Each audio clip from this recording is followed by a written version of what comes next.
તારીખ 31/10/1996 સરદાર પટેલની સ્મૃતિમાં સ્વામી સચ્ચિદાનંદજીનું પ્રવચન, કેસેટ નંબર 182.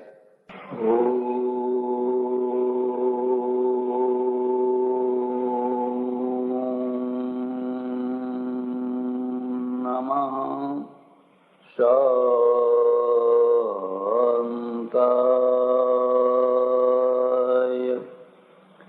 તેજસે.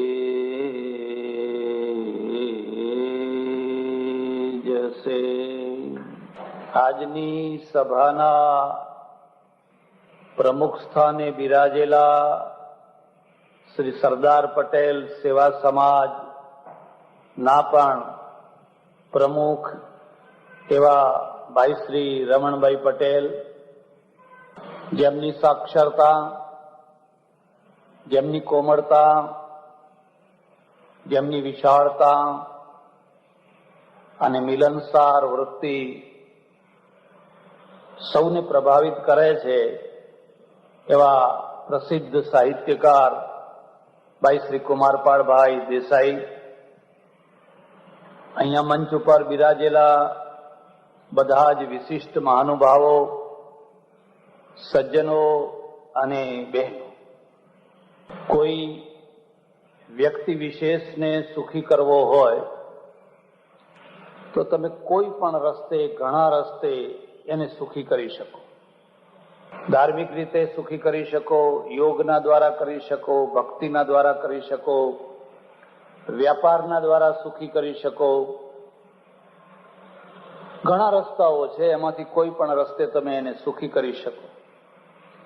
પણ જો તમારે પૂરી પ્રજાને સુખી કરવી હોય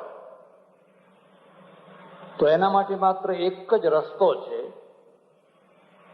અને એ રસ્તો છે સફળ રાજનીતિ, સફળ રાજકારણ. રાજકારણની સફળતા વિના બાકીના કરોડ પ્રયત્નો કરો તો પણ તમે પ્રજાને કદી સુખી ન કરી શકો.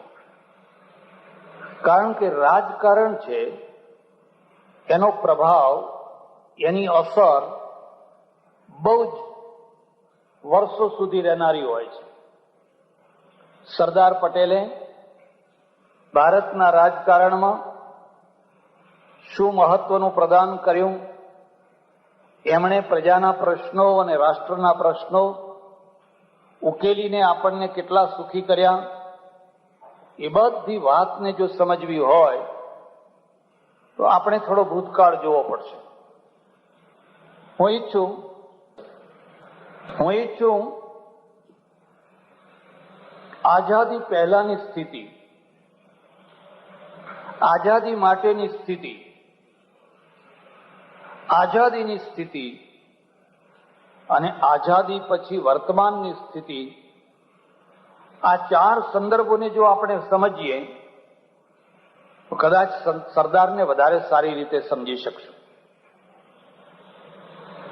આ દેશમાં જયારે આઝાદી નથી ત્યારે શું પરિસ્થિતિ હતી,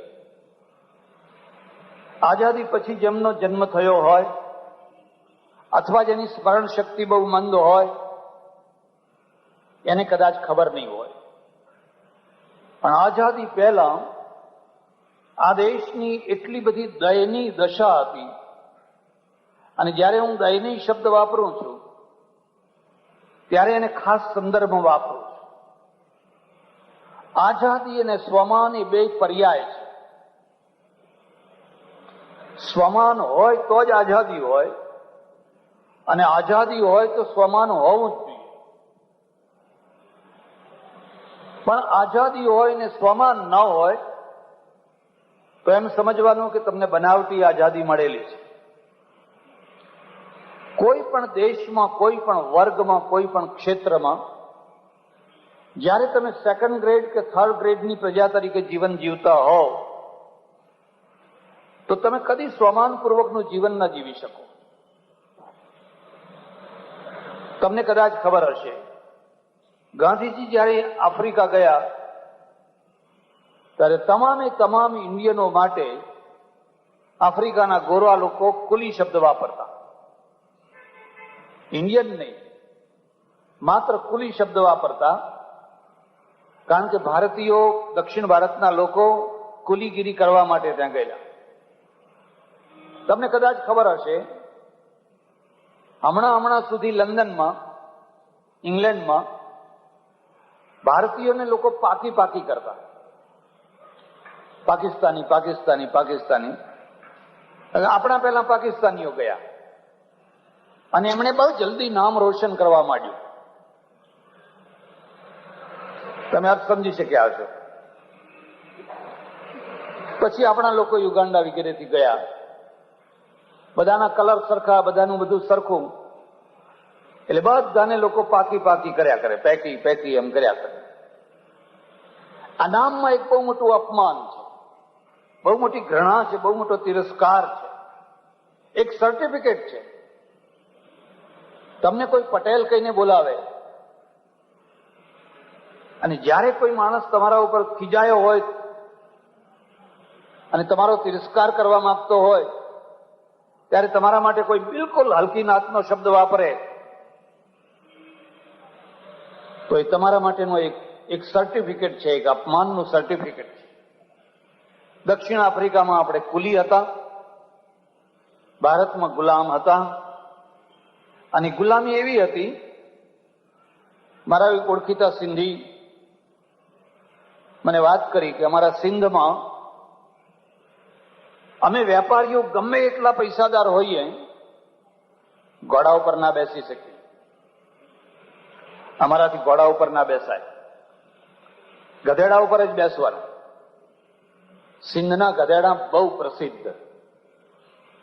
એટલે સુધી એક ગધેડાએ, એટલે ગધેડાના માલિકે રેલવે સાથે, ટ્રેન સાથે એને શરત બકેલી, આ સ્ટેશનેથી પેલા સ્ટેશન સુધી જો મારું ગધેડું પહેલું જાય તો ટ્રેન હારી જાય. આ બનેલી વાત છે. અને ટ્રેન અને ગધેડું બે સાથે દોડ્યા, ગધેડું પહેલો પહોંચ્યું. આટલા સારા ગધેડા. અંગ્રેજોએ ઇનામ આપ્યું એને, ગધેડાને શૂટ કરી દીધું, મારી નાખ્યો. જેણે અમારું નાક કાપ્યું, આખી આ સિસ્ટમ જે એન્જિનની સિસ્ટમ, એ એન્જિનની સિસ્ટમને નકામી બનાવી દીધી, એને મારી નાખ્યું. ખબર નહીં કેટલા લોકો આ રીતે મરાયા હશે. કારીગરો, કેટલા એન્જિનિયરો, કેટલા કલાકારો, કેટલા સાહિત્યકારો. આ નિયમ છે દુનિયા. મને કે અમારાથી ઘોડા ઉપર ના બેસાય. એટલું નહીં, અમે ગધેડા ઉપર બેસીને જતા હોઈએ ઉઘરાણી વગેરે કરવા માટે, અને સામેથી જો અમીર આવતો હોય, તેનો વડેરો, તો અમારે નીચે ઉતરીને એક તરફ ઉભા થઈ જવાનું. એ જયારે પસાર થાય પછી ફરીથી બેસીને આગળ ચાલવાનું. પૈસા ખરા, પણ સ્વમાન નહીં. સ્વમાન વિનાની પ્રજા પૈસાને મહત્વ આપે અને જે રીતે વાંકા થવું પડે એ રીતે વાંકા થઈને પણ પૈસા ભેગા કરે, એમાંથી રાષ્ટ્ર ના બની શકે, એમાંથી કોઈ દેશનું નિર્માણ ના થાય. દેશનું નિર્માણ તો સ્વમાની લોકોથી થતું હોય છે, અને સ્વમાન હંમેશા મોરલને આધીન હોય છે. જે પ્રજામાં મોરલ ન જગાડવામાં આવ્યું હોય એ સ્વમાની ના થઈ શકે. એ સ્વમાની થવા માટે મોરલ જરૂર. હમણાં 1.5-2 વર્ષ પહેલા મારે મોરબી જવાનું થયેલું, અને મોરબીના અજંટાના ઘડિયાળવાળા, બહુ મોટી ફેક્ટરી છે, બહુ મોટી ફેક્ટરી, એમના ત્યાં જવાનું થયું. 3000 છોકરીઓ કામ કરે ટેલિફોન ને ઘડિયાળોમાં. એમણે મને વાત કરી કે સ્વામીજી, મારી બા એટલે મારી મમ્મી અમારા દરબારના ત્યાં વેટ કરવા જતી. અમારા ખેતરમાં ગમે એવું કામ હોય, બધું પડતું મૂકીને ઘરનું દાંતરડું, ઘરની કોદાળી, ઘરનું ભાથું બાંધીને દરબારના ખેતરમાં કામ કરવા જવું પડતું, કારણ કે વેઠનો રિવાજ હતો. પટેલ વેઠ કરવા જાય, એના બળદ લઈને, એનું હળ લઈને, એનું ગાડું લઈને, અને ગાળો ખાઈને જાય પાછા, એમને એમને. ભાઈ ભાઈ લખવાનો રિવાજ તો હવે થયો. આ નામના આગળ ભાઈ લખવાનો રિવાજ હતો જ નહીં. તમે જૂના ચોપડા જુઓ, તમને ટૂંકા નામ જ જોવા મળશે. અને એથી બોલવામાં તો તોછડાઈથી જ બોલવાના. પછી વેટ કરીએ એમ. એક સામાન્ય પોલીસ ગામમાં આવે એટલે તરત જ સુથાર છે એના ઘોડાને પગ બાંધવા માટે મેખ લઈ આવે, મેખ લગાવી આપે. પટેલ છે એના ખેતરમાંથી, એના ઘરમાંથી સારામાં સારા પૂરા લઈ આવે ઘોડાને ખાવા માટે. કુંભાર છે એ પાણીનું માટલું લઈ આવે. વાળંદ છે એ પગ દબાવવા આવે. ને પગ દબાવવાના. તે ક્યાં સુધી દબાવવાના? જ્યાં સુધી એ ઊંઘી ના જાય ત્યાં સુધી. આ બધું મફત. આનો કોઈ પૈસો નહીં આપવાનો. હા, બદલામાં ગાળો આપવાની, ધમકાવાના, ગાળો આપવાના, પ્રજા ધ્રુજી ઉઠે. હું તમને એક જ દાખલો આપું. 1942માં ધાક જમાવવા માટે અંગ્રેજોએ મોટા મોટા ગામોની અંદર માર્ચ પાસ્ટ કરાવેલું. 25 લશ્કરના માણસો છે, left right left right left right કરતા ગામમાંથી પસાર થાય. પેલા ગામમાંથી લશ્કર આવતું હોય, 25 જ માણસનું હોય, લોકો ગામ છોડીને ભાગી જાય. અને થોડા ઘણા જે રહ્યા હોય એ કોઠીમાં પેસી જાય, અનાજ ભરવાની કોઠીમાં ઉતરી જાય.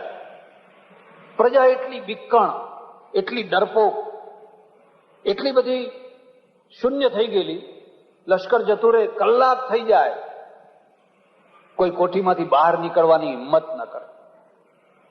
કોઈ એને કહે કે હવે ગયા ગયા ભાઈ ગયા, આમ ડોક્યું કરી કરીને માંડ બહાર નીકળે. પ્રજા આ કક્ષાએ પહોંચી ગઈ. એક તરફ વેટ કરનારી પ્રજા, એક તરફ ઘરમાં પેસી જનારી પ્રજા, બીજી તરફ જુઓ તો ચીંથરે હાલ પ્રજા. દેવું દેવું ને દેવું, કોઈના શરીર ઉપર સારું કપડું નહીં. એક તરફ ભૂખે મરતી પ્રજા. ઘણા લોકો આજે એમ કહે છે કે પહેલા તો બહુ સારું હતું. હું ઘણી વાર એમને કહું બહુ સારું હતું, પહેલા જેવા થઈ જાવ ને, કોણ ના પાડે છે? તમને પહેલા જેવા થવામાં વાંધો શું છે? મને કે અત્યારે તો દિવસમાં 5 વાર લાઈટ જાય છે. હોય તો જાય ને. પહેલા હતી જ નહીં એટલે જવાનો કોઈ પ્રશ્ન જ નતો.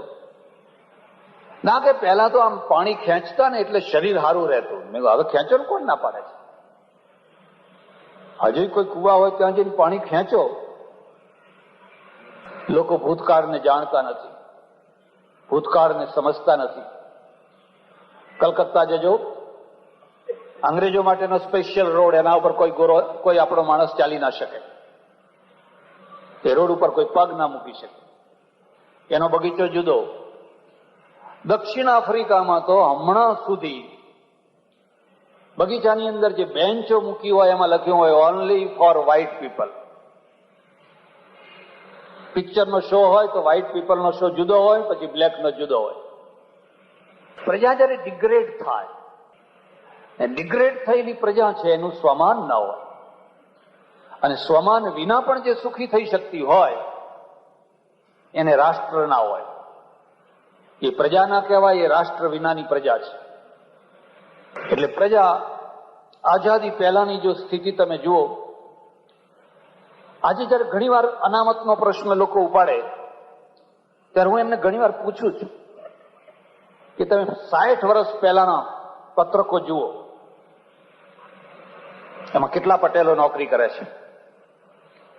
60 વર્ષ પહેલાના જો પત્રકો તમે જુઓ, સરકારી પત્રકો, 1% પટેલ નહીં, અડધો ટકો નહીં. કારણ કે ભણતા જ નહીં, ભણવાનું જ નથી. મરાઠી રાજ્ય હોય, ગાયકવાડી રાજ્ય હોય તો 80% બધા કી પોઈન્ટ ઉપર મરાઠા હોય. નવાબી રાજ્ય હોય તો 80% જે કી પોઈન્ટ છે એના ઉપર બધા મુસ્લિમો હોય. દરબારી રાજ્ય હોય તો 80% જે કી પોઈન્ટની જગ્યાઓ છે ત્યાં બધા દરબારો હોય. બહુ થોડા માણસો રડ્યા ખડ્યા, એમાં નાગર બ્રાહ્મણો, કાયસ્થો, એવા થોડાક રડ્યા ખડ્યા, જેના વિના ચાલે નહીં એવા લોકો અંદર કામ કરી શકતા. પહેલા ક્યાં હતી નોકરીઓ, ક્યાં કોઈ નોકરી કરતા? જે થયું એ આ 40 વર્ષમાં થયું, 45 વર્ષમાં થયું, જે કંઈ થયું એ.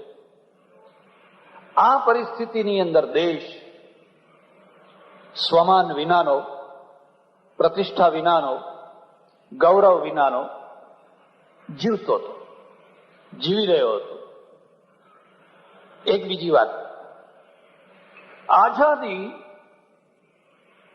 આ દેશમાંથી નથી ઉગી. આઝાદીના બી ને એના ફણગા ઇંગ્લેન્ડમાંથી ફૂટ્યા છે. અહીંના રહેનારાઓ એને કદી આઝાદીની કઈ ગતાગમ નહીં. જે લોકો અહીંથી ઇંગ્લેન્ડ ગયા અને ઇંગ્લેન્ડનું વાતાવરણ જોયું, ઇંગ્લેન્ડનું બધું રૂપ જોયું, એમણે આઝાદીની ચળવળ ઊભી કરી. તમને કદાચ ખબર જ હશે, કોંગ્રેસનો સૌથી પહેલો સંસ્થાપક અંગ્રેજ છે, પછી પારસી છે, દાદાભાઈ નવરોજજી, અને પારસી પછી બ્રાહ્મણો આવ્યા, પછી વાણિયા આવ્યા, એટલે ગાંધીજી આવ્યા.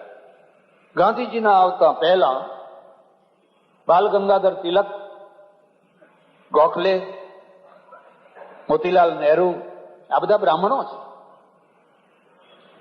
અને ગાંધીજી આવ્યા પછી પટેલનો ઉદય થયો.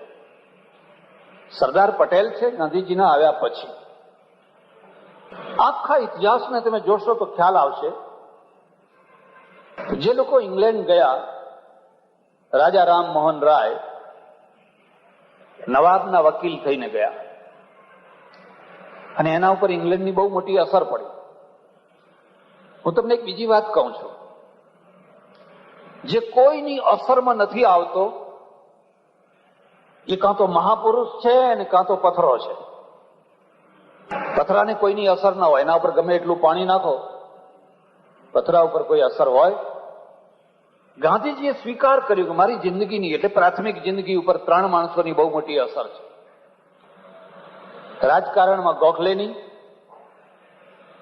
અર્થતંત્રમાં રસ્કિનની, અને સમાજ વ્યવસ્થામાં ટોલ્સ્ટોયની. એમણે શ્રીમદ રાજચંદ્રને પણ યાદ કર્યા. પણ એટલું યાદ રાખજો કે આ પ્રાથમિક જીવનની અસરો છે. જેના ઉપર અસર થાય છે એ માણસ છે. અસર ન થાય તો જડ માણસ હોય. હું બોલું ને તમારા ઉપર અસર ના થાય, અથવા તમે બોલો ને મારા ઉપર અસર ના થાય, તો આપણા બેમાંથી એકમાં તો જડતા હોવી જ જોઈએ. રાજા રામ મોહન રાય બદલાઈને પાછા આવ્યા અને એમણે જોયું ઇંગ્લેન્ડમાં તો કોઈ સ્ત્રી સતી થતી જ નથી, અને બંગાળમાં તો 70,000 સ્ત્રીઓને સતી કરી દઈ. સતી થઈ એના કરતા સતી કરી દેવાય એ વધારે સાચી વાત હતી. અને આ મોટું અનિષ્ટ અહીં ચાલે છે ધર્મના નામે. ધર્મગુરુઓ એનું સમર્થન કરે છે. કોઈ ધર્મગુરુ એનો કદી વિરોધ નથી કરતો. એક બીજી વાત હું તમને યાદ કહીશ. ભારતમાં જેટલી ક્રાંતિઓ થઈ છે, મોટા ભાગે બધી ગ્રહસ્થોએ કરી છે. એકાદ બે રડ્યા ખડ્યા સાધુ નીકળે, સાધુઓ ક્રાંતિ ના કરી શકે, કારણ કે પારકા ઘેર રોટલો ખાવાનો. અને જેને પારકા ઘેર રોટલો ખાવાનો હોય એના વિચારો ગીરે મૂકેલા હોય. લુખ્ખો તો લુખ્ખો, સુક્કો તો સુક્કો, પણ જે પોતાનો રોટલો ખાતો હોય છે ને એ જ પોતાના વિચારોને દ્રઢતાથી, મક્કમતાથી, નિર્ભયતાથી રાખી શકતા હોય છે. કબીર રાખી શક્યો. કાશીમાં એક તરફ મુસ્લિમો અને એક તરફ બ્રાહ્મણો, બેયના વચ્ચે કબીર. મુસ્લિમોના હાથમાં રાજ સત્તા, બ્રાહ્મણોના હાથમાં ધર્મ સત્તા, પણ છતાં કબીર પોતાના વિચારો રાખી શકે. કારણ એટલા માટે કે એ રોજ ભિક્ષા કરવા નતો જતો. રોજ શેઠિયાઓના ઘરમાં ભિક્ષા કરવા જવું હોય ને વિચારો રાખવા જાવ તો કોઈ પેસવાય ના દે. એ પોતાની સાર ચલાવીને એમાંથી રોટલો પેદા કરતો.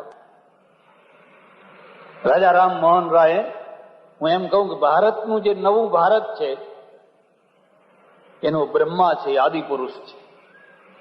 પછી તો દયાનંદ સરસ્વતી, બધા ઘણા લોકો થયા. ગાંધીજીએ મુગટ તરીકેનું કામ કર્યું. ગાંધીજીના આવતા પહેલા આ દેશની અંદર એક ભૂમિકા, એક વાતાવરણ તૈયાર થયું અને આઝાદીની ચળવળ શરૂ થઈ. મેં તમને કહ્યું એમ ઇંગ્લેન્ડથી શરૂ થઈ.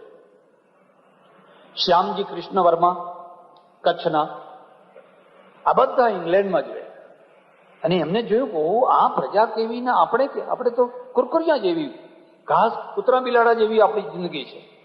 આ કેટલા સ્વમાનથી જીવન જીવે છે. અમે ધર્મગુરુઓએ શું કરેલું?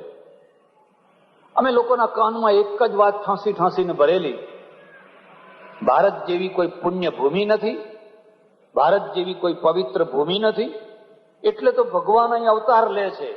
ઇંગ્લેન્ડમાં અવતાર નથી લેતા, બાકીની દુનિયામાં કોઈ જગ્યાએ અવતાર નથી લેતા. એટલે અમારો વર્ગ બધો રાજી થઈ જાય, હા ખરી વાત છે. ત્યારે ત્યાં શું છે? ત્યાં ધર્મ નથી, કલ્ચર નથી, કશું જ નથી. ત્યાં તો રાત્રે ઊંઘ નથી આવતી, લોકો ગોળીઓ ખાઈને ઊંઘે છે. એટલે લોકોને કારમી ગરીબી હોય, ભયંકર દુઃખો હોય, પણ એ બધામાં એમને સંતોષ કે ના, આપણે સુખી છીએ, આપણે સારા છીએ. મારું એવું માનવું છે, ભારતમાં જે રીતે ધાર્મિક વાતાવરણ ખીલવવામાં આવ્યું, એણે વિદેશી આક્રાંતાઓના માટે એક સારી ભૂમિકા તૈયાર કરી, એક સારું પ્લેટફોર્મ તૈયાર કર્યું. એ રીતે તૈયાર કર્યું કે કોઈ સામનો જ ના કરે, કોઈ ક્રાંતિ ના કરે, કોઈ પ્રતિકાર ના કરે. અમે લોકોને એમ સમજાવીએ, ભાઈ આ તો કલયુગ છે, આ કલયુગમાં તો આવું જ ચાલવાનું છે, આમાં કોઈનું કરેલું કશું કઈ થવાનું માટે ભગવાન ભજો. એ તો સમય આવશે ને મારો વાલો અવતાર લેશે અને કલ્કી અવતાર થઈને આવશે ને બધું સારું કરી આપશે. આ તો પરદેશીઓને ફાવતું જડ્યું.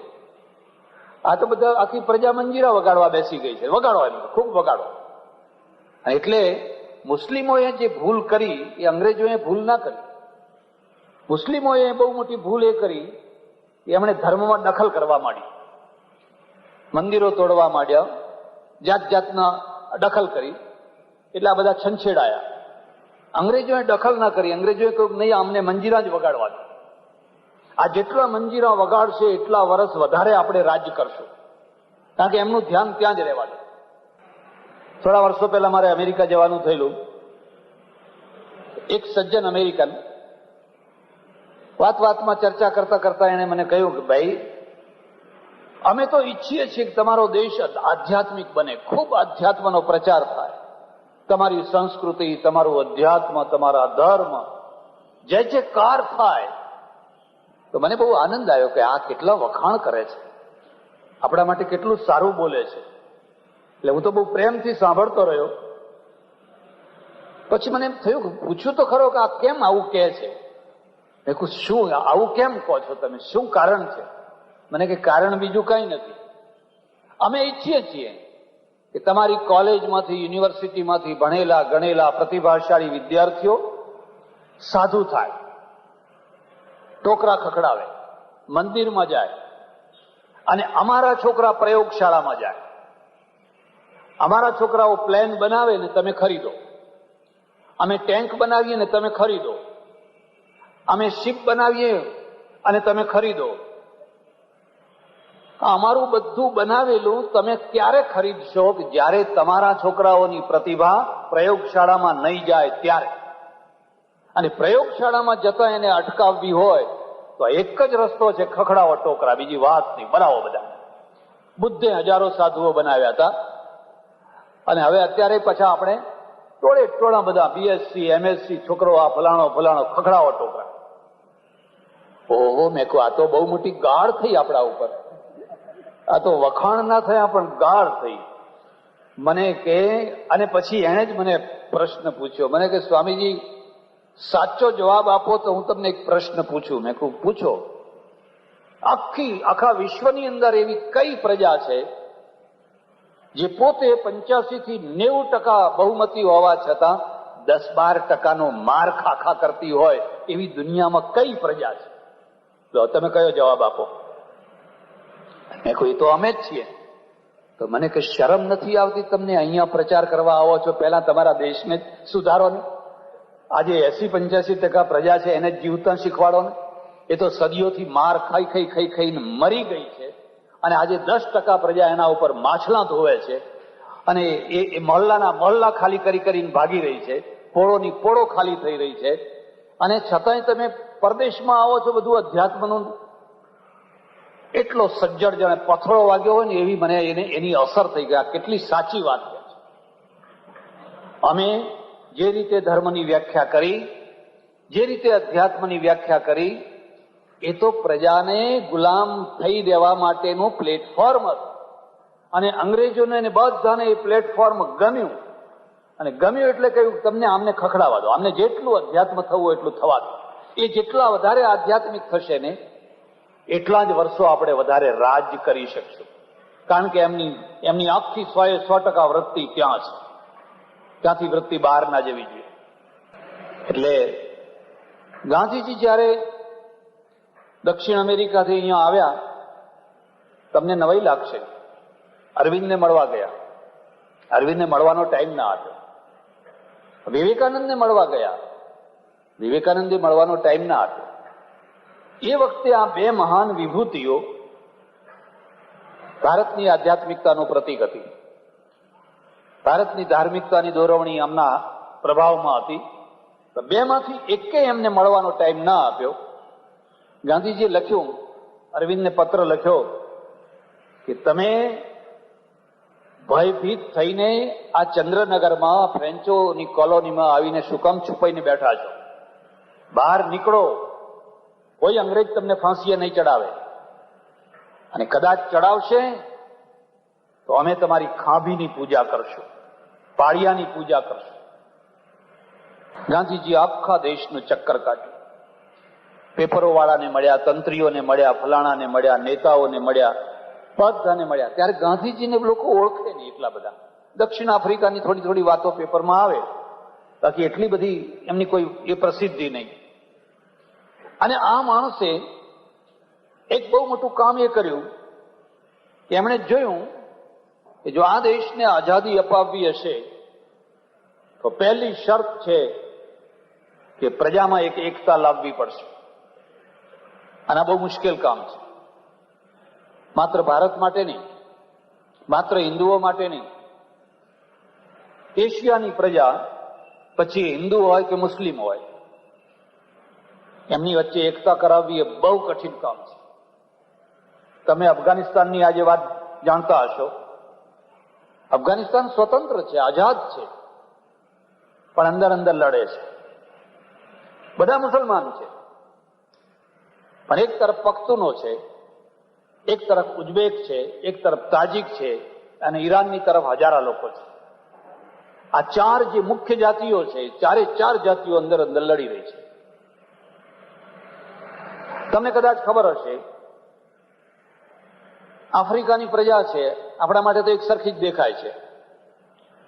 પણ રૂવાન્ડા અને બુરુંડી, એક જગ્યાએ હુતુ લોકો રહે છે અને એક જગ્યાએ તુત્સી રહે છે, એકબીજાનો લોહી પીવે છે. 5 લાખ માણસો મારી નાખ્યા. અને આજે 5 લાખ માણસો શરણ ખોળવા માટે જંગલોમાં ભટકી રહ્યા છે. એક બીજી ખૂંખાર પ્રજાને મારવા પાછળ દોડી રહી છે.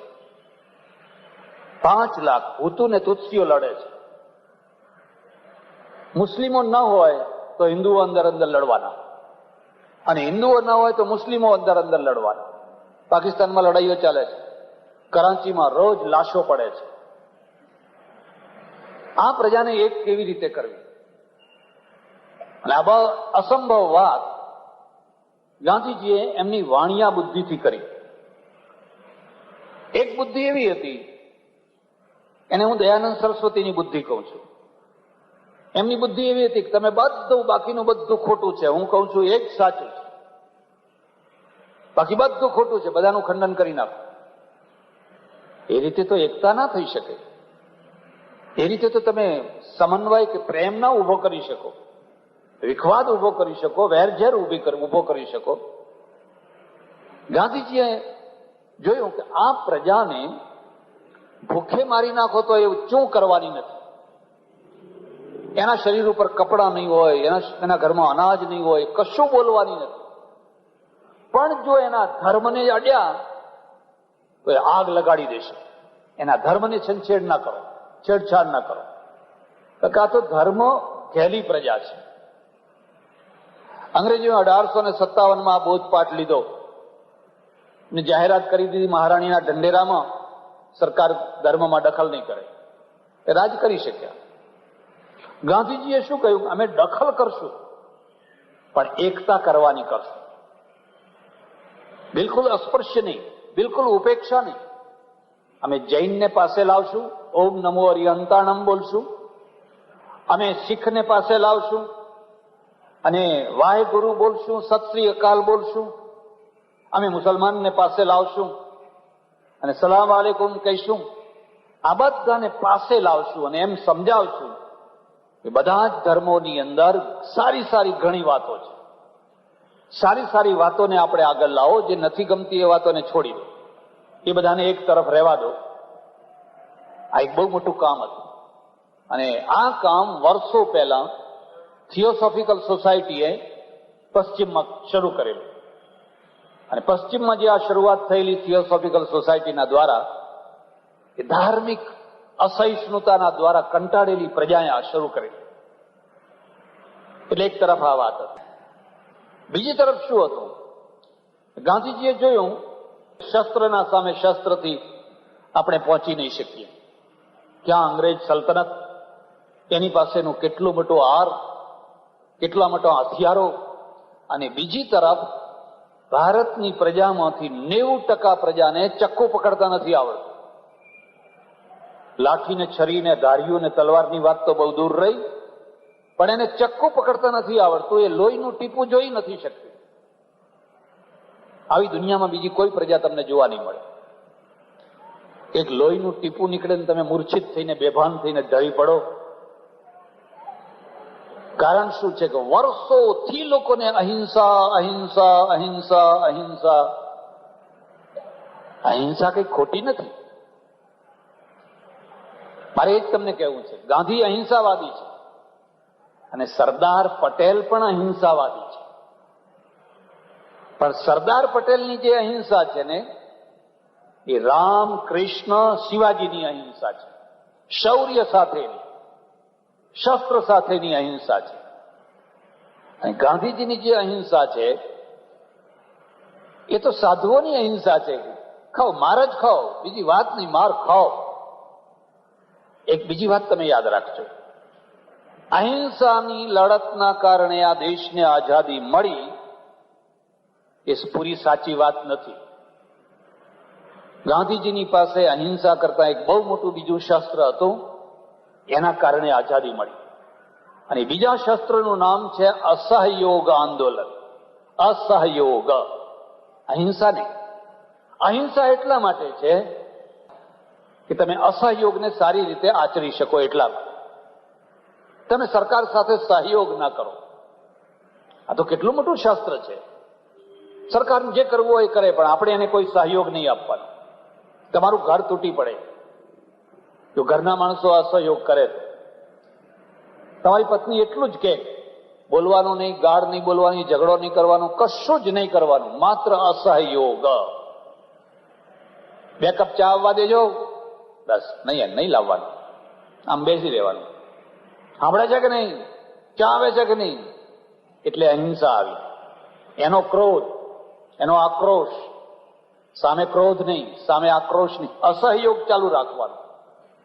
અને આવીને કદાચ 2 તમાચા મારે તોય બેસી રહેવાનું. તાકાત છે, એની તાકાત છે, ઘર ચલાવી શકે. નીકળી જા મારા ઘરમાંથી બહાર, બેસી રહેવાનું, નથી નીકળવું. બહુ મોટું શાસ્ત્ર છે. મને લાગે છે કે આ એટમ બોમ્બ કરતા પણ મોટું શાસ્ત્ર હતું, પણ એ ગાંધીજી જ ચલાવી શકે. કારણ કે ગાંધીજી સિવાય બીજા કોઈ નાથી આ શાસ્ત્ર ચાલી ન શકે. આપણા અંદર ઈગો એવો હોય છે કે આપણે તરત જ સામે ફેટ જવાબ આપવા તૈયાર થઈ જઈએ છીએ. એટલે એમણે અહિંસા ઉપર ભાર મૂક્યો. તમારા સાથે કોઈ ગમે એટલો વ્યવહાર કરે, ગમે એટલો વર્તાવ કરે, ગમે એટલી ક્રૂરતા કરે, તમારી સામે કશું નહીં કરવાનું.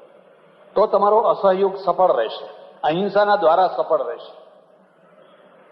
આપણે આ વાતને બરાબર સમજી ન શક્યા અને આપણે એમ સમજ્યા કે કીડી ના મરે, મચ્છર ના મરે, માંકડ ના મરે, ફલાણું ના મરે, આ બધું ના મરે, એનું નામ અહિંસા. બરાબર છે, આપણે કઈ વગર જોતા કોઈને મારવા નથી, પણ ખેતીમાં તો દવા છાંટવી પડે. મારે તો એક સજ્જન આવ્યા, એટલે એક રૂમમાં એમને ઉતારો આપવાનો, મારા ઓળખીતા. એટલે મેં મારા એક છોકરાને મેં કોઈ જ્યાં જઈને પેલું ફ્લીટ છાંટી આવ આખા રૂમમાં, રાત્રે મચ્છર બચ્છર કઈડે નહીં, એમને ઊંઘ આવે બરાબર. એટલે ફ્લીટનું પેલું છાંટવાનું લઈને નીકળ્યો, એટલે પેલા કે ના ના ના ના છાંટશો નહીં. મેં કહું કેમ? એમ કે ના, મચ્છર ના મરાય. મેં કહું કઈડવા દો, ત્યારે કઈડવા દો. ના છાંટવા દીધું. હવે આને અહિંસા કહે છે. એક બીજા સજ્જન મારે ત્યાં આશ્રમમાં ઘણી વાર આવતા, વરદ ડોસા. જયારે જુઓ ત્યારે અધ્યાત્મના 2-3 પુસ્તકો શ્રીમદ રાજચંદ્રના એમના ગજવામાં હોય, આમ દબાવેલા જ હોય, ને આત્મા સિવાય બીજી વાત ના કરે. અને તમને ખાસ વાત કહું છું, પ્રત્યેક નિષ્ફળ વક્તા છે ને, એ શ્રોતા ખોળ્યા કરતો હોય છે કે કાંઈ કરતા મને કોઈ શ્રોતા મળે તો જે રેડિયો ચાલે પછી બંધ જ ના કરે. હવે હું એમનો શ્રોતા, એ મારા વક્તા, એટલે હું હા કર્યા કરું ને એ બધું રિપીટ કર્યા કરે. વર્ષોથી એનું એ હું સાંભળ્યા કરું. બરાબર છે, આને બિચારાને શાંતિ મળે છે. ગામમાં કોઈ સાંભળતું નથી, લોકો કંટાળી ગયા છે. એમ કરતા કરતા એને આખા શરીરે દાદર થઈ ગઈ, ખુજલી, લવર લવર લવર લવર લવર કરે. મારા આગળ બેઠા હોય તો હું કહું કે આ આખા શરીરે તમને ખુજલી થઈ છે, દાદર થઈ છે, લવર લવર કરો છો? મને કે બહુ દુઃખ થાય છે. જાઓ દવાખાના, મારા આશ્રમમાં દવાખાનું છે, અઠવાડિયામાં સારું થઈ જશે, મટી જશે. મને કે ના, દવાખાનામાં નહીં જવાનો. આ બધા જીવ મારા ગયા જન્મના માગતા છે, લેણિયાત છે, એ એમનું લેણું વસૂલ કરવા આવ્યા છે. એટલે હું એમને કહું છું કઈડો કઈડો કઈડો, જેટલું બાકી હોય એટલું પૂરું કરો. એમ હવે એમને શું, આપણે શું દલીલ દઈએ? અંધકાર બહુ ભૂંડો છે, પણ ધાર્મિક અંધકાર એવો કોઈ ભૂંડી વસ્તુ નથી. અને તમે નાસ્તિકતાને દૂર કરી શકો, બીજી બધી ગેરસમજોને દૂર કરી શકો, પણ ધાર્મિક અંધકારને તમે દૂર કરો કેવી રીતે? એ તો શાસ્ત્રના દ્વારા આવ્યો છે, શાસ્ત્રની વ્યાખ્યાના દ્વારા આવ્યો છે. સારું કીધું, કઈડવા દો. 1.5-2 મહિને ફરી આવ્યા, આખું શરીર ફદફદી ગયેલું.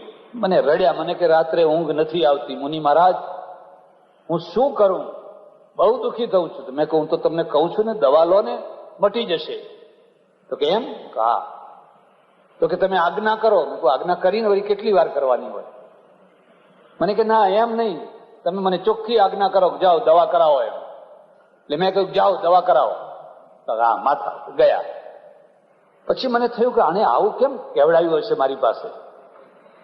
પછી ખ્યાલ આવ્યો કે હવે આ બધા જંતુઓ જે મરશે એનું પાપ મને લાગશે અને સુખી એ થશે, કારણ કે આજ્ઞા મેં કરી ને.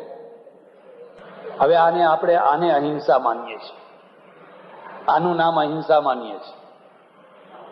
અમારે ગીતામાં, અમારે ઉપનિષદોમાં, અમારે બધી આખ્યાયિકાઓમાં આવું નથી.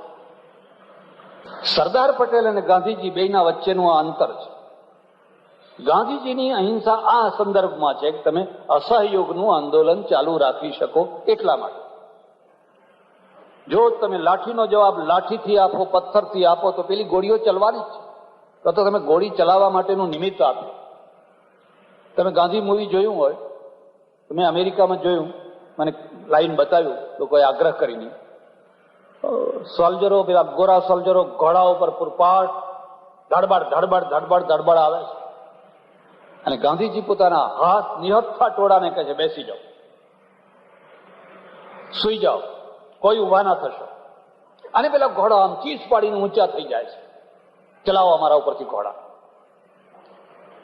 ક્રૂરમાં ક્રૂર માણસની પણ તાકાત નહીં કે એ શસ્ત્ર વિનાના નિરીહ માણસો ઉપર એ ઘોડા ચલાવે. અને ચલાવે તો 1 વાર ચલાવે, 2 વાર ચલાવે, 3 વાર ચલાવે, પછી એની તાકાત. આ અહિંસા છે ગાંધીજી, અને એનો વિજય છે, પણ અસહયોગના દ્વારા. પણ મેં તમને કહ્યું એટલું યાદ રાખજો કે જિંદગીમાં સારામાં સારું શસ્ત્ર પણ બધા જ સંદર્ભોમાં, બધા જ કેસોમાં સફળ નથી હોતું. જ્યાં સોયની જરૂર હોય ત્યાં તલવાર કામ ના આવે, અને જ્યાં તલવારની જરૂર હોય ત્યાં સોય કામ આવે. દાતરડાની જરૂર હોય ત્યાં દાતરડું કામ આવે, ધારિયાની જરૂર હોય ત્યાં ધારિયું કામ આવે. અને ડોક્ટરને સર્જરી કરવી હોય, આંખનો મોતિયો કાઢવો હોય તો એના માટેનું જે સાધન છે એ શસ્ત્ર જુદું છે. એ શસ્ત્ર પડતું મૂકીને આપણે તલવારથી મોતિયો કાઢવા જઈએ તો કદાચ માથું જ નીકળી જાય. આંખ તો નીકળે, પણ કદાચ માથું જ નીકળી જાય. કોઈ પણ શસ્ત્ર, કોઈ પણ ઉપાય, કોઈ પણ પ્રયોગ ગમે એટલો સારો હોય, પણ એ બધી જગ્યાએ સરખી રીતે સફળ રહી શકે તમારે સંદર્ભોની સાથે ઉપાયો કરવાના હોય છે. એક બીજી વાત છે, હું તમને એક સલાહ આપું છું, તમે કદી પણ અતિશય આદર્શવાદી ના થશો. આદર્શવાદી થજો, આદર્શવાદી થવું જ જોઈએ, પણ કદી પણ અતિશય આદર્શવાદી ના થશો. કે અતિશય આદર્શવાદી થયા ને પછી જિંદગીમાં તમે બાંધછોડ નહીં કરી શકો, અને બાંધછોડ નહીં કરી શકો તમે વહીવટ નહીં કરી શકો. તમારે આ સંસ્થા ચલાવવી હોય, તમારે ફેક્ટરી ચલાવવી હોય, તમારે દુકાન ચલાવવી હોય તો તમારે થોડી ઘણી બાંધછોડ કરવી પડે ને.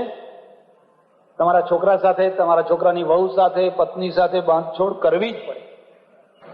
પણ જો તમે અતિ આદર્શવાદી થયા તો બાંધછોડ નહીં કરી શકો. અને જો બાંધછોડ કરશો તો લોકો નિંદા કરશે, તમારી ટીકા કરશે.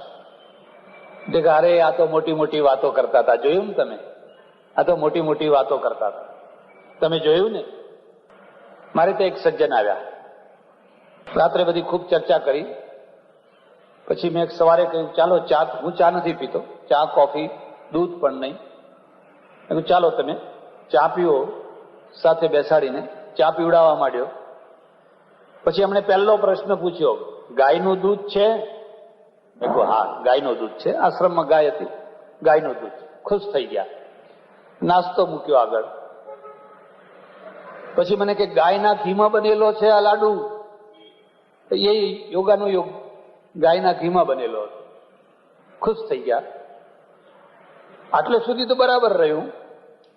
બપોરે જમવા બેઠા એટલે પહેલો પ્રશ્ન પૂછ્યો કે આ રોટલી હાથની ઘંટીથી દળેલો લોટ છે? પેલી ચક્કીમાં નહીં, એમ કે હાથે દળેલો? મેં કહ્યું ના ભાઈ, આ તો બધું અમારે પેલી. તો કે રોટલી કામ નહીં આવે. મેં કહ્યું ચોખા ખાઓ, ભાત ખાઓ. હાથના છડેલા છે. અને પછી મારો પિત્તો, હવે તમે વિચાર કરો કે હવે આટલે સુધી આપણે સહન કરીએ એક માણસની. આને હું નાદાની કહું છું, આને હું નિયમો નથી કહેતો. અરે નિયમો એવા હોય જે બીજાને હેરાન ના કરે. તમારે આખી જિંદગી હેરાન થવું હોય તો ખુશીથી થાવ, પણ તમે બીજાને તો હેરાન ના કરો ને. મેં કહ્યું તમારે એક ઘંટી, એક ખાંડણીઓ, એક ગાય, એક વાછડું, આ બધું સાથે લઈને ફરવું છે. હવે તમે જમવા બેઠા છો, મને કહો છો કે આ ગાયનું ઘી છે, આ ફલાણું છે, હાથનું ખાંડેલું છે. આ અતિ આદર્શવાદી લોકો છે. અને આ અતિ આદર્શવાદી લોકો છે, કોઈ દિવસ વહીવટ માટે સારા ના ગણાય, વ્યવહાર માટે સારા ના ગણાય. સરદાર પટેલ આદર્શવાદી છે, પણ એ મધ્યમ છે, ફ્લેક્સિબલ છે. એ ફ્લેક્સિબલ છે, અને એટલે એમને અહિંસાનો ઉપયોગ પણ આવડે છે બારડોલીમાં, અને એમને જરૂર પડે તો નિઝામ હૈદરાબાદના ઉપર શસ્ત્રનો ઉપયોગ પણ. અને શસ્ત્રનો ઉપયોગ કરતી વખતે એમણે દલીલો નથી આપવી પડતી કે હું આમ બોલ્યો હતો ને હું આનો અર્થ આમ હતો ને આનો અર્થ આવો હતો ને, એવી દલીલો નથી કરવી પડતી. એ તો કહે છે કે જે રીતે કામ થતું હોય એ રીતે કામ કરવું જ. પટેલમાં, સરદાર પટેલમાં આ ખાસિયત. સરદાર પટેલના જીવનમાં તમે જોશો તો એમનું રાજકીય જીવન અને ગૃહમંત્રી તરીકેનું જીવન, ઉપપ્રધાનમંત્રી તરીકેનું જીવન અને ખુરશી ઉપર બેઠા વિનાનું રાજકીય જીવન અને સાબરમતીના આશ્રમ વાળાનું ત્યારે કોઈ એટલું બધું મહત્વ નહીં. બાજુના ખેડૂતો જ એમને હેરાન કરતા. કોચરવાળાને પૂછી જજો, પડોશીઓ બહુ હેરાન કરેલા. એમાં એનું કારણ છે, પડોશીઓ એને સમજી ન શકે. બુદ્ધને હેરાન કરેલા, મહાવીરને હેરાન કરેલા, ખીલા મારેલા. આપણે તો બધા મર્યા પછી લોકોને પૂછતા હોઈએ છીએ.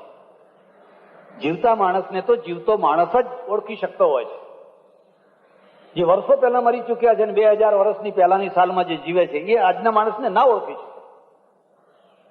તમારું કલેવર આજે છે, પણ તમારું અસ્તિત્વ છે ને તમારું વ્યક્તિત્વ છે એ તો 200 વર્ષ પહેલા, 500 વર્ષ પહેલામાં તમે જીવી રહ્યા છો. તમે જીવતા માણસને નહીં સમજી શકો. ગાંધીજી છે બહુ મોટા આશાવાદી પુરુષ. મને નવાઈ લાગે કે આ માણસે કદી આશા છોડી નહીં. કેટલી વાર જેલમાં જવું પડે, કેટલી વાર બધું તૂટી પડે, આખું છિન્ન ભિન્ન થઈ જાય, ખલાસ, ખતમ થઈ ગયું, ફરી પાછા હતા એવા ને એવા જાગૃત થઈ જાય. મેં ગાંધી મૂવીમાં જોયું ને, કદાચ તમે ધ્યાન આપ્યું હશે, ગાંધીજી જયારે સાબરમતીના આશ્રમને બાંધી રહ્યા, એટલે પેલા કાચો આશ્રમ કરી રહ્યા છે, ત્યારે પાર્શ્વ સંગીતમાં રવિશંકર એની સિતારને ધીમી ધીમી વગાડે છે. એક જ દે ચિનગારી મહાનલ, એક જ દે ચિનગારી. જેણે આ કવિતા રચી છે, કોઈ અંગ્રેજીનો અનુવાદ છે, અંગ્રેજી કાવ્યનો અનુવાદ છે, દિવેટિયા, હરિહર ભટ્ટ, જે હોય, હે પોતે લખેલી છે એમ, બરાબર. આ સ્વતંત્ર છે. તમે કદી પરમેશ્વરની પાસે ભડકો ના માગશો, હે મહાનલ, એક મહાનલ મને આપ, તો ઘરમાં ભડકો જ ભડકો થશે, આખા દેશમાં ભડકો જ ભડકો થશે. પણ એક ચિનગારી માગજો. ચિનગારી એની, અને ચિનગારીમાંથી એનો વિસ્તાર કરવો એ કામ, એ સાધના તમારી. સીધો ભડકો માગો. આજે આ જ દશા થઈ છે. પહેલા કોઈ વાણીઓ પૈસાદાર થાય તો નાની આટડી કરે, પછી આવડી કરે, પછી આવડી કરે, પછી આવડી કરે, પછી પેઢી કરે, પછી તો દરિયાનો વેપાર કરે, કઈ કરે, મોટો નગર શેઠ થાય. કારણ કે જેમ જેમ એ ઉપર મોટો થતો જાય એમ એમ નીચે એના મૂળ પણ ઊંડા ઉતરતા જાય. હવે આજે હવાલા જ હવાલા, મૂળ વિનાનો જ સીધો ભડકો જોઈએ બસ. એટલે આ કરોડો અબજો રૂપિયા એના મૂળ ક્યાં છે? એના મૂળ તો છે નહીં. આટડી તો તમે શરૂ કરી નથી. આ તો લોકો વિચાર કરે છે કે આ તો ભાઈ 6 મહિના 12 મહિના રહ્યા ના રહ્યા, માટે આજની ઘડી રડિયામણી, જેટલું થાય એટલું કરી લો. પણ આ તો મૂળ નથી આના. જશો ક્યાં? એક દિવસ આ બધાને જવાબ આપવો પડશે. સત્યમેવ જયતે. આજ નહીં તો 10 વર્ષ. હવે આ પેલા લખુભાઈનો કેસ 13 વર્ષ જૂનો છે. 13 વર્ષ પહેલા કોઈ કલ્પનાય નથી કે હા લખુભાઈ પાઠક અત્યારે પેલી લખવાની જેવી સ્થિતિમાં હોસ્પિટલમાં પડ્યો. આ દેશના એક બહુ મોટા માંધાતાની ઊંઘ હરામ કરીને બેઠો છે. ઊંઘે તો ખરો, હું તારી છાતી ઉપર બેઠો છું. તું ખાતો ખરો, તો ઊંઘ તો ખરો. એક તણખલું સમય આવે કેટલું મોટું કામ કરી શકતું હોય છે ને કેટલા મોટા માણસને એમ રગદોડી શકતું હોય છે. ભાઈ માણસને આવનારા 13 વર્ષના દેખાયા. એમને 13 વર્ષના દેખાય. એમને એમ જ દેખાયું કે આ યાવત ચંદ્ર દીવા કરો, અમારું આવું ને આવું જ રહેનારું છે. કોણ બોલનાર છે, કોણ અમને ટોકનાર છે, જીભ ખેંચી નાખીએ, આંખો ફોડી નાખીએ. ઇતિહાસ સાક્ષી છે. એવા અહંકાર કરનારાઓ મચ્છરના મોતે મર્યા, કૂતરાના મોતે મર્યા. કોઈ અમને યાદ નથી કરતું. ગાંધી અને સરદાર એમણે ધાર્યું હોત તો કરોડો એ વખતે પૈસા બનાવી શક્યા હોત. મને કહ્યું, એમના એક સગાવાલા કોઈ માણસે મને કે 237 રૂપિયા નીકળ્યા એમના બેંકમાંથી. અને ગાંધીજીના તો એટલાય નીકળ્યા હશે કે કેમ એ સવાલ છે. એટલાય નીકળ્યા હશે કે કેમ, એટલે આ પૂજાય છે.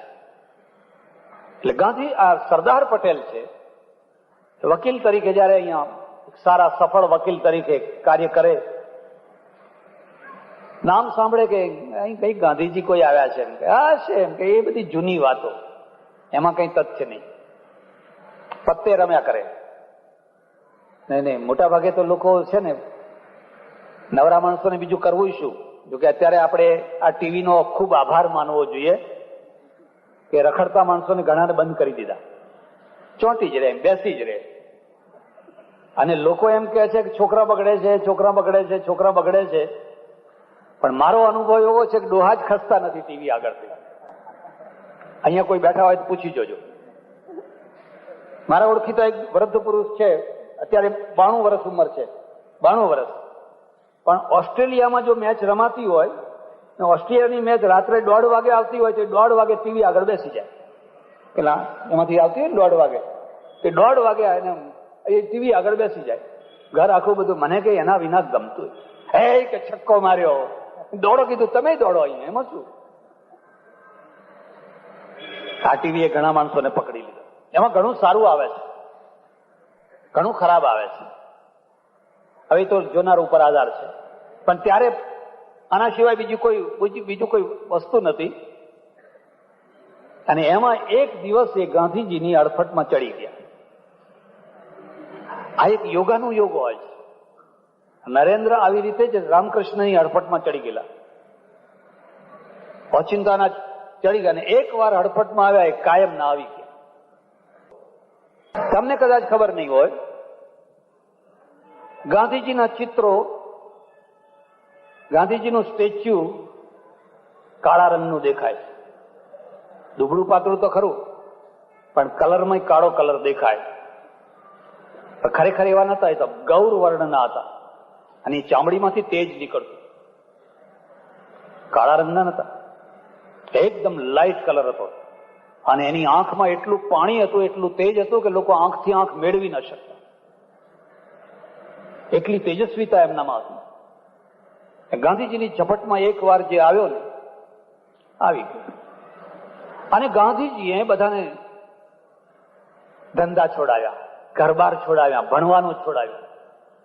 વિદ્યાર્થીઓને હાકલ કરી, ભણવાનું બંધ કરો, કોલેજો બંધ, યુનિવર્સિટીઓ બંધ. વકીલોને કહ્યું વકીલાત બંધ કરો, દેશના કામે લાગો. કેટલો મોટો પ્રભાવ હશે, કેટલો મોટો પ્રતાપ હશે. એક માણસની વાણી માત્રથી લોકો પોતાનો ધીકતો ધંધો છોડી દે. અમે આ કામ વર્ષોથી કરતા હતા. બુદ્ધે છોડાવ્યું, મહાવીરે છોડાવ્યા, રાજપાટ છોડાવ્યા, પણ બધું છોડાવીને અમે આ બધા સાધુઓ આજે છોડાવીએ છીએ. છોડાવીને એને જોતરવાના ક્યાં? પરલોકમાં જોતરી દેવાના, પરલોકમાં. એટલે આ દેશમાં પરલોકમાં તો એટલા લોકો જોતરાઈ ગયા, એટલા જોતરાઈ ગયા. અમે પહેલી જ વાત કરી, તમારી 71 પેઢીનો ઉદ્ધાર થઈ ગયો. 71 પેઢી. એટલું સારું છે કે કોઈ માણસ કદી એમ પૂછતો નથી કે મહારાજ એનું પ્રમાણ શું. આ તો પ્રમાણ વિનાની વાતો છે. પ્રમાણ માગવાનો કોઈ પ્રશ્ન જ નથી. અમે કહીએ એ માની જ લો. 71 પેઢીના ઉદ્ધારમાં આ દેશની લાખો પ્રજા જોડાઈ ગયેલી. કોઈ ઉપવાસ કરે ને, કોઈ ઊંધા લટકે ને, કોઈ દંડવત કરે, કોઈ કંઈ કરે ને, કંઈ કરે ને. પણ આ લોકના, આ પેઢીના ઉદ્ધાર માટે કોઈ નહીં જોતરાય. આ પેઢીની કોઈને પડી જ નહીં. આ પેઢીનું જે થવું, આ પેઢીનું શું, એ તો બધું બરાબર, બધું લખેલું જ છે જે થવાનું છે. ગાંધી અને સરદાર પહેલો માણસ હતા જેમણે આ પેઢીનો ઉદ્ધાર કરવાનું નક્કી કર્યું. પેલા વાયદાનો વેપાર નહીં, 71 પેઢીની વાત નહીં, પણ આ પેઢીની વાત કરી. અને એમાંથી આઝાદીની લડત શરૂ થઈ. કયું? વકીલાત છોડો, ફલાણું છોડો, ફલાણું છોડો, ફલાણું છોડો. અકબર અને ગાંધીજીમાં એક બીજી બહુ મોટી ખાસિયત છે. અકબર મુસલમાન હતો, પણ ચુસ્ત ધર્મ જનૂની નતો, એટલે વધારે સફળ રહ્યો. એને નવરત્નો ભેગા કર્યા. એમાં ટોડરમલને, બિરબલને, તાનસેનને બધાને સ્વીકાર કર્યા. રત્ન ગમે ત્યાંનું હોય, ગમે તે ખાણમાંથી હોય, એને સ્વીકાર કરો. હમણાં 2 વર્ષ પહેલા મારે મહારાષ્ટ્ર જવાનું થયું. અમારે ઉત્તર ગુજરાતના એક પટેલ, એમની ગાડીમાં પૂના જવાનું થયું. રસ્તામાં એમની ફેક્ટરી આવી. મને કે આ મારી ફેક્ટરી જોવા આવશો? મેં કહ્યું આવું, ચાલો. બહુ મોટી વિશાળ ફેક્ટરી અને ભાઈ તોતિંગ બધા મશીનો બધું કામ કરે, આપણને આશ્ચર્ય થાય. પછી એમણે મને વાત કરી, મને કે ઉત્તર ગુજરાતથી 9,000 રૂપિયા લઈને મેં મહારાષ્ટ્રમાં પ્રવેશ કરેલો. 9,000 રૂપિયા, 20-22 વર્ષ થયા હશે. આજે મારી પાસે 200 કરોડનું એસ્ટેટ છે, 200 કરોડનું.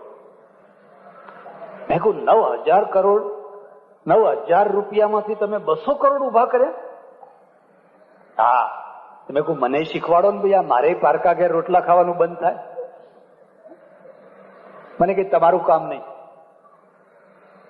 અને તમે કરો એ મારાથી ના થાય ને હું કરું એ. પછી અમે જમવા બેઠા. મારી બાજુમાં એક સજ્જન બેઠેલા, મને પરિચય કરાયો.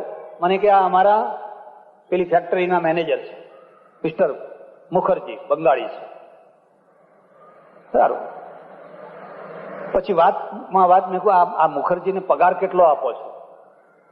મને કે 52,000 રૂપિયા પર મંથ, ગાડી, બંગલો, ટેલિફોન.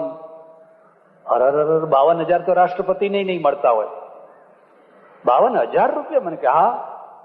મેં કહું આ બંગાળીને, આટલા દૂરના માણસને તમે 52,000 રૂપિયા આપો, એના કરતા તમારો કોઈ પટેલ રાખવો હતો ને, કોઈ સગાવાલામાંથી કોઈ ભણેલો એવો માણસ રાખવો હતો ને, તો મને કે આ ફેક્ટરી ઊંચી ચડી જાય. પછી આ મુખર્જી, આ બંગાળી, આ મેનેજર જ મારી ફેક્ટરી ચલાવે છે. જો હું મારા હગાવાલાને આમાં ભરવા માંડું ને તો ફેક્ટરી ના ચાલે. તો એ 9,000 માંથી પછી 900 રૂપિયા ના રહે. કેટલી સાચી વાત છે.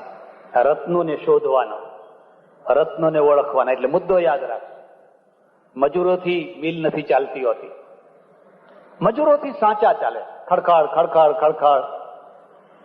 મિલ તો મેનેજરથી ચાલતી હોય છે. 2-5 ખોટા મજૂર આવ્યા તો કોઈ ચિંતા નહીં, પણ એક મેનેજર જો ખોટો આવ્યો ને, બધી ફેક્ટરી ડાઉન, બધી ફેક્ટરી ખતમ. લશ્કરથી લડાઈ નથી જીતત. લશ્કર નથી લડતું હતું, સેનાપતિ લડતો હોય છે. તમારી પાસે 10 લાખનું લશ્કર છે એટલે વિજય નહીં મળે. વિજય સેનાપતિથી મળતો હોય છે. અને તંબુમાં બેઠો બેઠો ત્યાં વિજયના નકશા દોરતો હોય છે. એ તો તંબુમાં બેઠો હોય છે, કે લડવા નથી જતો. બાબર જયારે ચડી આવ્યો, બાબરની પાસે તો કેટલા નામમાં થોડા જ માણસો હતા, 12,000નું લશ્કર હતું. અને સામે જે ઇબ્રાહિમ લોદી હતો, એની પાસે તો કેટલું 1.5 લાખનું લશ્કર હતું. બાબર જીતી ગયો. લશ્કર નથી લડતું, સેનાપતિ લડતો હોય છે. 2-5 ખોટા સિપાહીઓ ભરી દીધા તો કોઈ ચિંતા નહીં. અને જો સેનાપતિ ખોટો દાખલ થઈ ગયો, અત્યારે બધા સેનાપતિઓ આ દશા છે. મુશ્કેલી આ થઈ ગઈ છે. પ્રજાથી દેશ નથી ચાલતો હોતો, નેતાથી ચાલતો હોય છે. કદી આ ભ્રમણામાં ના રહેતા. ચર્ચિલ અને ચેમ્બરલેન બે એક જ પ્રજા ઉપર છે. ત્યારે એની એ જ પ્રજા છે ને ચર્ચિલ આવે છે ત્યારે એની એ જ પ્રજા છે. પ્રજા તો માટીનો લૂંદો છે. એને તમે જેવો આકાર આપો એવો તમે આપી શકો. નેતા એને આકાર આપે છે. એ તો માટીનો લૂંદો છે. આજે જે પ્રજા છે એ જ ગાંધીજીના સમયમાં આ જ પ્રજા હતી ને. આજે તો આ નેતાઓએ એવા આકાર આપી દીધા ને કે જ્યાં માણસ બેઠો હોય ને ત્યાં તરત જ કે મારું શું, દેશની વાત નહીં. અને પહેલા એ પ્રજા કહેતી દેશનું શું.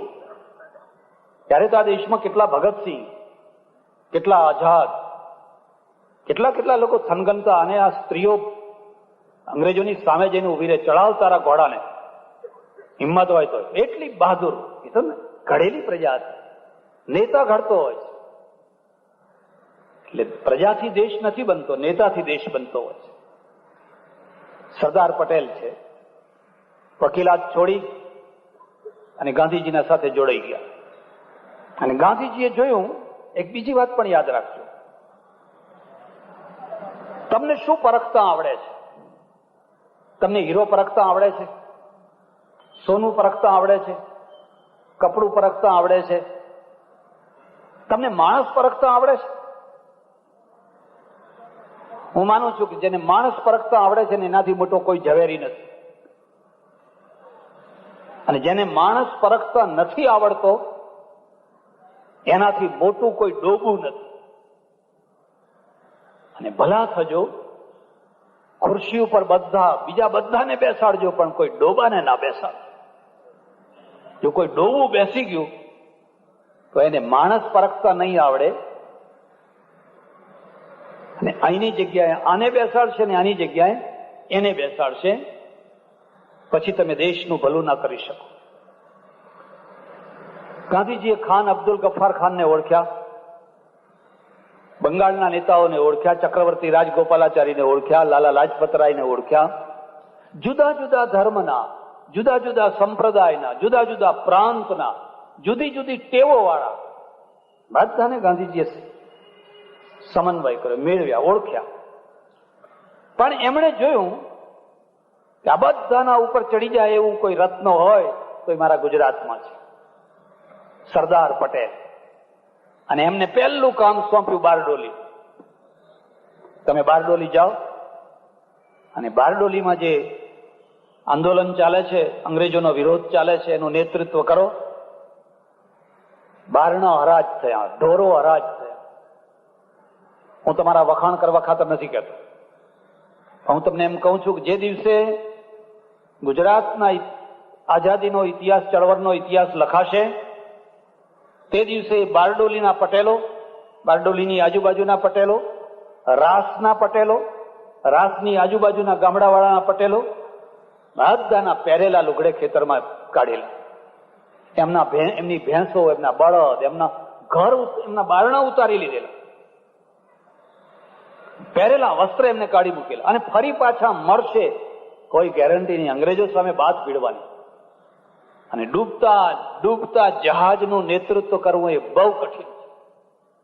બાકી તમારું જહાજ તરતું હોય તો નહીં બોલાવો તો એ લોકો આ કૂદીને એમાં બેસવા આવશે કે હું તમારામાં, હો પેલામાં નહીં, હું તમારામાં. એમ માણસની ખૂમ એની તો એ તો ડૂબતી વખતે ખબર થતી હોય છે. સરદારે કહેલું, આ એકે એક તમારું ઘર હું તમને પાછું અપાવીશ, તમારી એકે એક વસ્તુ તમને પાછી અપાવીશ. તમને ખબર છે આ બધું હરાજ થયેલું અને કોણે રાખેલું? એ જ ગામમાં રહેનારા મોટા ભાગના મુસ્લિમોએ આ બધું રાખી લીધું. આ બધું રાખી લીધું. હા, સસ્તું મળે છે, રાખી લો. ઘર બાર વિનાના ફના થઈ ગયેલા. સરદારે પહેલી લડત આપી. એક બીજી વાત પણ તમારે સ્વીકાર કરવી પડશે. એક તરફ ગાંધીજી, બીજી તરફ સરદાર અને બીજા બધા નેતાઓ, અને સામે અંગ્રેજો. અંગ્રેજોનું પણ મોરલ હતું. ગાંધીજીની સફળતામાં 50% અંગ્રેજો કારણ છે.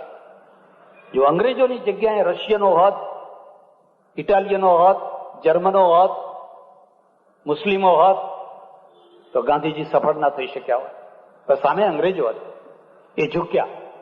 એમણે જોયું પ્રજા સામે પહોંચી નહીં શકાય ને આ ભડકો બહુ આખા દેશમાં ફેલાશે, માટે આને શાંત કરો. અને સરદાર જીત્યા.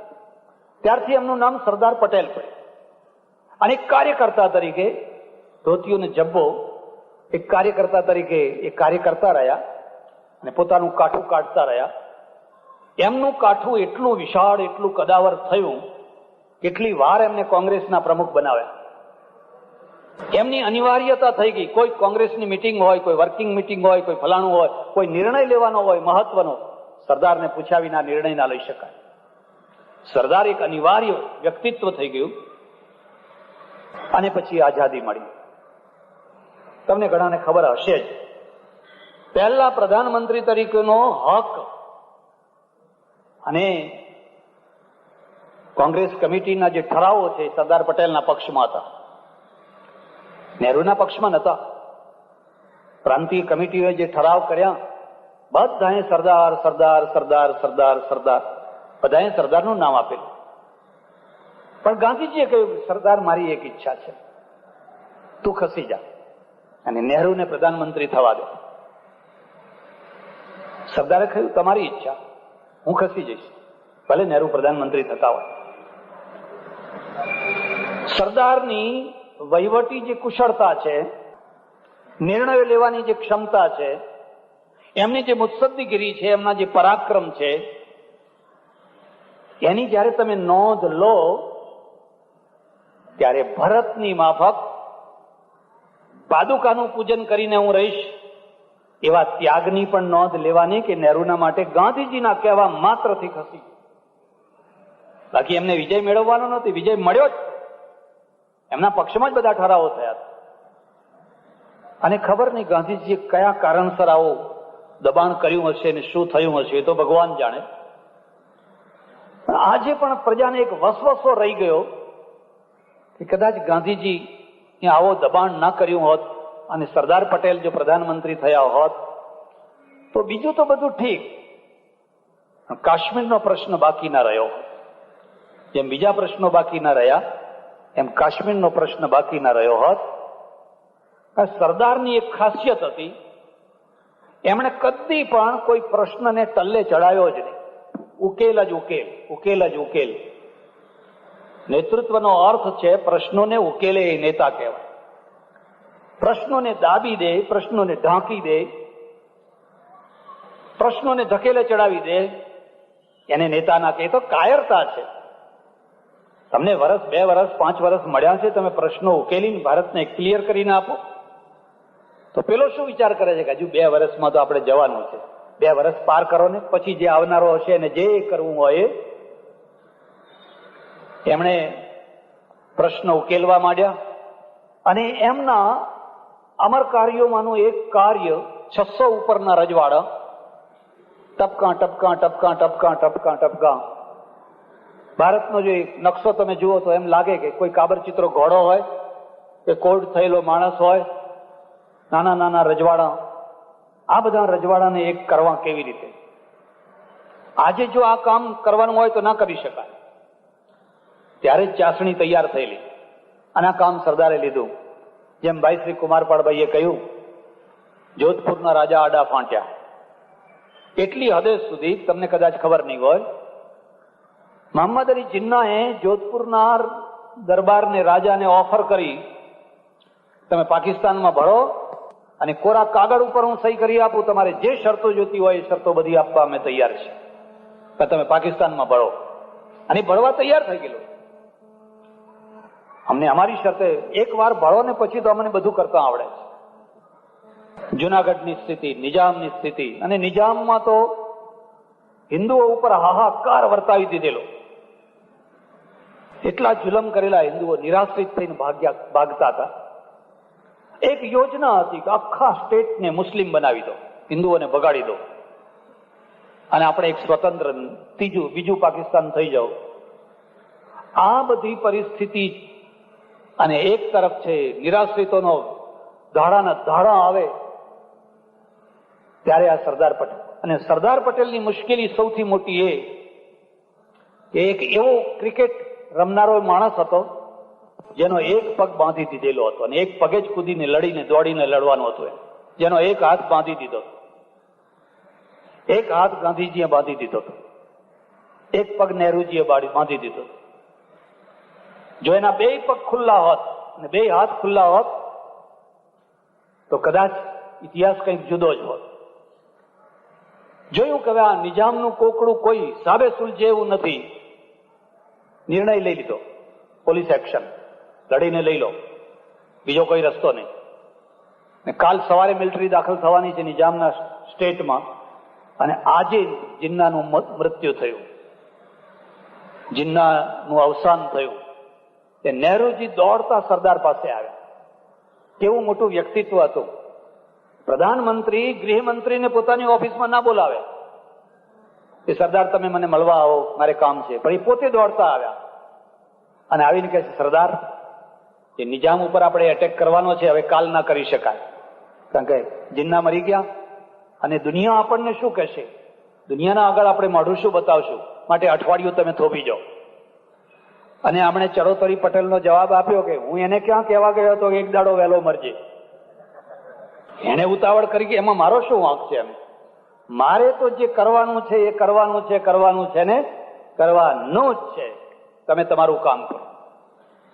કેટલી મોટી ગૃહમંત્રી ઉપર બેઠેલું કેટલું મોટું વ્યક્તિત્વ હશે કે પ્રધાનમંત્રીને કહી દે વચ્ચે ના આવો, મને મારું કામ કરવા દો. અને ખરેખર બીજા દિવસે લશ્કર ગયું, નિઝામને લઈ લીધું. પેલો જે મીર કાસિમ હતો, કાસિમ રિઝવી, જે હિન્દુઓના ઉપર જુલમ કરતો હતો, તમને કદાચ કોઈને ખબર નહીં હોય. જયારે ખબર પડી કે સરદારનું લશ્કર આવે છે, મારવાડી સ્ત્રીના કપડા પહેરીને ભાગી નીકળ્યા. બગાડનારા આપણા જ લોકો. એવું સાંભળ્યું કે કોઈ મારવાડી સ્ત્રીના કપડા પહેર્યા ને આપણા જ કોઈ બગાડી દીધો કે ક્યાં દોગે કે ઇતના દોગે તો ભાગો. અહીં તો એક દોગે લોગે વાળા ઘણા જ પાછા. બાકી દેશનું જે થવું હોય એ થાય. દોગે લોગે, બસ દોગે લોગે. હમણાંથી બહુ વધવા માંડ્યું છે. સારું છે, આ કોર્ટો બધું કરવા માંડી છે, સારું કરવા માંડી છે. થોડો અતિરેક કરે છે પણ ભલે કરતી હોય.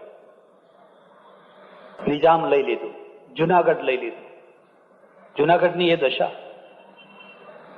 શામળશાહ ગાંધીને કહ્યું તમે જાઓ, અને જોતામાં જુનાગઢ લઈ લીધું. બીજા 2 સ્ટેટો, ફલાણું સ્ટેટ. આ બધા તત્કાલ નિર્ણયો ન કરવામાં આવ્યા હોત તો આ દેશનું થાત શું? આટલું બધું કર્યા પછી ના એમના દીકરાને કોઈ મોટી જગ્યાએ બેસાડ્યો, ના બેનને બેસાડી, ના કોઈ કુટુંબીઓને બેસાડ્યા, ના પાછળની કોઈ ચિંતા કરી કે આ ઘાટ ઉપર મારી સમાધિ કરજો. લોકોએ ના કરી. આજે વેદના થાય, પીડા થાય, દુઃખ થાય કે ત્યાં એવા લોકોની સમાધિ થઈ છે જેને કોઈ ક્લાસ નહીં, અને જેના આગળ કોઈનો ક્લાસ નહીં એની કોઈ સમાધિ 2 ઈંટે કોઈ મૂકવા તૈયાર. એટલું જ નહીં, પણ એમના અવસાન પછી સરદારનો માણસ તરીકે કોઈ માણસ થવામાં પણ બીક લાગવા માંડી કે જો આપણે સરદારના માણસ તરીકે ઓળખાશું તો કોપ ભાજન બની જશું. મુંબઈમાં એમનો અગ્નિદાહ સંસ્કાર થયો. આટલા વર્ષો પછી પણ સરદાર ભૂલાતા નથી. એટલા માટે નથી ભૂલાતા કે એની અંદર એક સાચું નેતૃત્વ હતું, ત્યાગ હતો, વૈરાગ્ય હતો, કુશળતા હતી, મુત્સદ્દીગીરી હતી, બાહોશી હતી. મોટા ચમરબંધીને પણ કેમ, જો એ દુશ્મન થઈને આવે તો એને કેમ ઝુકાવવો, એની આવડત હતી.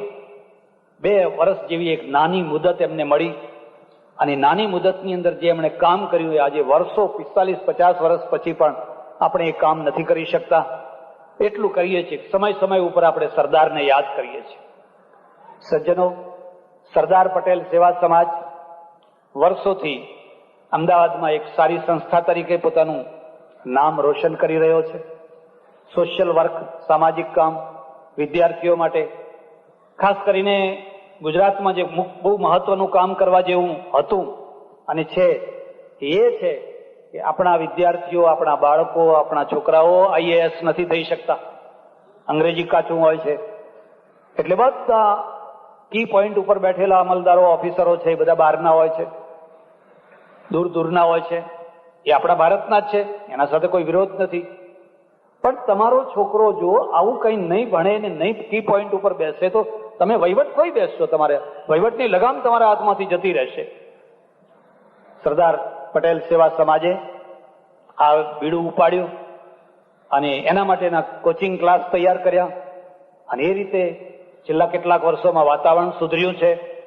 એટલે આજની પરિસ્થિતિમાં સરદાર પટેલ સેવા સમાજ દર વર્ષે જ્યાં સરદાર પટેલની જયંતિ ઉજવે છે, સાથે સાથે સામાજિક એકતા, રાષ્ટ્રીય ગૌરવ, રાષ્ટ્રીય જાગૃતિ અને રાષ્ટ્રીય પ્રશ્નોની ચર્ચા કરવી, અને એ બધાના દ્વારા પ્રજાને એક વાસ્તવિકતા સમજાવવા માટેનો પુરુષાર્થ અને પ્રયત્ન પણ કરે છે.